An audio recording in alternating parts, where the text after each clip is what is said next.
What 3 books impacted your life the most?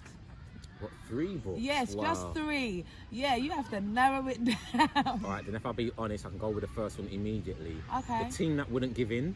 The Team That Wouldn't Give In. Who's Yeah, that it's a by? book that I read when I can't even remember the author, but it's funny. I picked it up the other day, like when I was doing a clearing. Oh. And it's funny because a few months ago, somebody asked me, what is the earliest book that you can remember reading and remembering life and all the rest of it? Yeah. And it was that book, because I think that was the first book I ever read from back to front. Really? So I was in primary school, 10 years old. You know, you used to have to read books with school, and but this is like the first book that I went into the library, consciously like picked up, brought home and read it and liked it. And it's basically about a football team, and they basically kept on losing. Okay. It was a team that couldn't win, basically.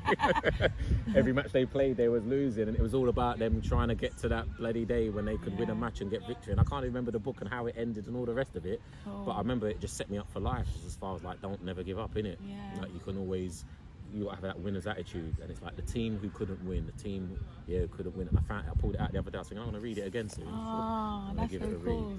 So that was definitely one of the influential books. I think I have to then say it's a more recent book to the edition, but it's the Dictionary of Ancient Deities. Wow. So it's not actually a book per se, it's a reference book, but that has been the most, probably most used book I've used in the last 10 years. Wow. You know, simply because it's one of the most comprehensive books on deities and mythologies and all that type of stuff that I'm into. Yeah.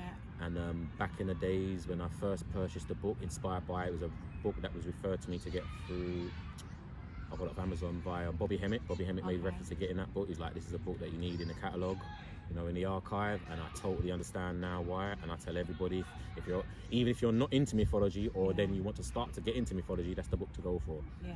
See, because it's a reference, unbiased, and the connections. So I've got people always ask me about, they say things like, oh, you know a lot, you've got this knowledge and this stuff. Yeah. But I know how I've been able to do it. It's like not magic, it's not trick, it's like you're just efficient. Connecting the dots. It's connecting dots. Like, it's to be, if you learn how to connect dots, like connect 4.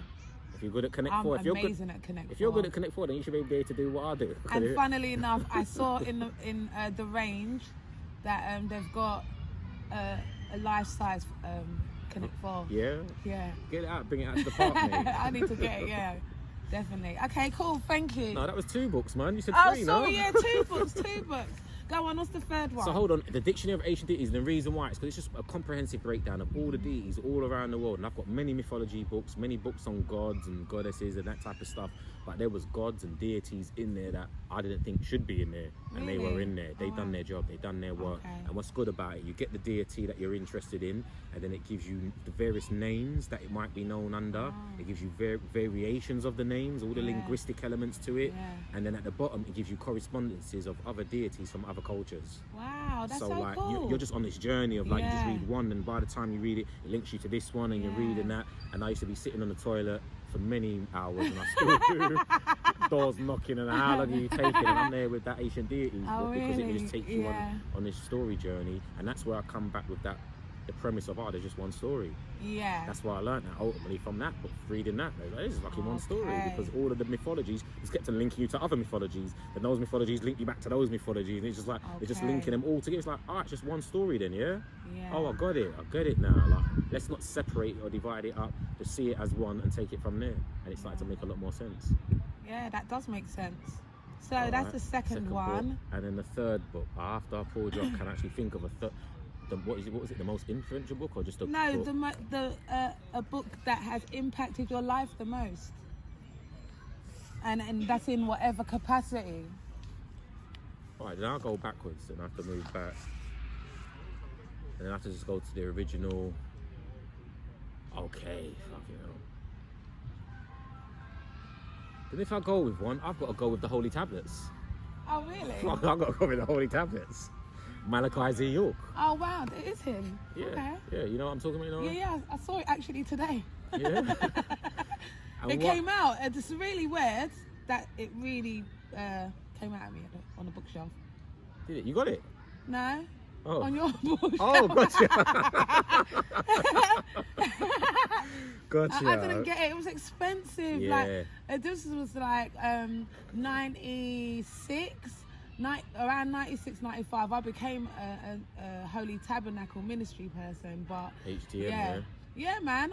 That's when I first went natural and all that. Like, oh, they were okay. Yeah, okay. that's who I went through. But some of their stuff was so expensive. Yeah, I couldn't. it Holy was. What?